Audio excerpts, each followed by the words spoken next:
मैं आदित्य रंजन। आज विश्व मधुमेह दिवस के साथ साथ बाल दिवस भी है और आज हम सबको पता है कि भारत के प्रथम प्रधानमंत्री पंडित जवाहरलाल नेहरू की जन्मतिथि के अवसर पर हम लोग बाल दिवस मनाते हैं। आज हम बात करेंगे कि नेहरू को राष्ट्र निर्माता क्यों कहा जाता है। बहुत सारे लोगों को यह बात सुनकर तकलीफ भी होगी, हंसी भी छूटेगी, क्योंकि आज सोशल मीडिया के ज़माने में नेहरू की सच्चाई को और अच्छाई को लोग कम जानते हैं और सोशल मीडिया के थ्रू बहुत सारी अनर्गल बातें बच्चों को पता है। तो आइए हम लोग जानते हैं कि नेहरू को राष्ट्र निर्माता क्यों कहते हैं।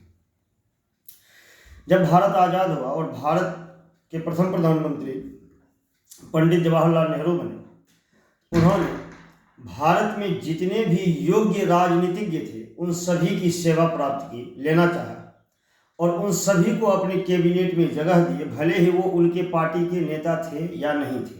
जैसे आपने भीमराव अंबेडकर का नाम सुना होगा, आपने श्यामा प्रसाद मुखर्जी का नाम सुना होगा। ऐसे और सारे लोग थे जिन लोगों को नेहरू ने अपनी कैबिनेट में जगह दिया और उनकी योग्यता का भरपूर लाभ उठाया और उनका लाभ से देश को मजबूत करने का उन्होंने पूरा प्रयास किया।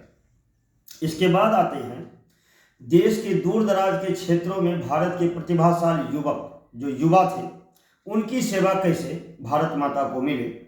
तो इसके लिए नेहरू जी ने क्या किया, तो यूपीएससी जैसी संस्थान का निर्माण किया, जिसके माध्यम से हम भारत के दूर दराज के क्षेत्रों में प्रतिभाशाली युवक और युवतियों की सेवा लेकर भारत को एक मजबूत और सशक्त देश के रूप में हम खड़ा कर सकें। जब राजनीतिज्ञों और प्रतिभाशाली युवक और युवतियों की सेवा ले ली है, तब नेहरू जी को ऐसा लगा कि भारत में अभी बहुत सारे ऐसे एक्सपर्ट हैं, जैसे एग्रीकल्चर एक्सपर्ट है, स्पोर्ट एक्सपर्ट है, साइंस एक्सपर्ट है, इन सारी की सेवा फिर से कैसे ली जाए।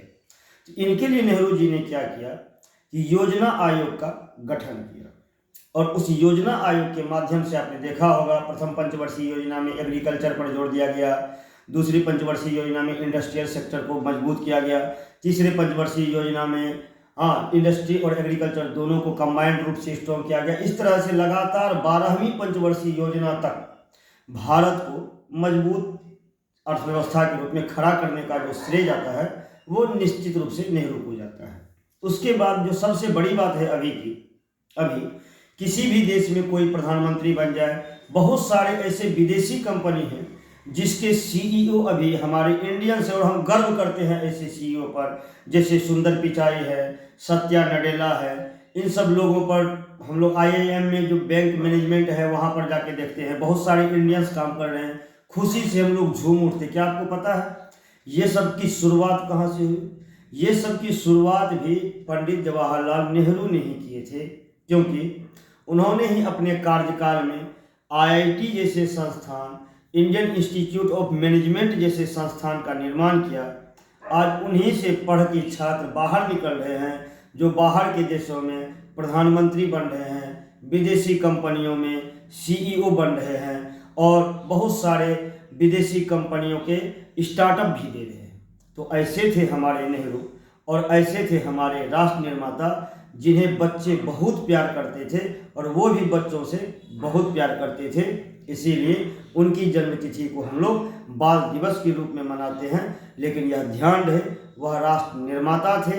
अगर वो उपरोक्त ये सब काम नहीं किए होते तो आज हमारा भारत शायद ये भारत नहीं होता कि हम 5वीं बड़ी अर्थव्यवस्था या 3 ट्रिलियन इकोनॉमी की बात करते।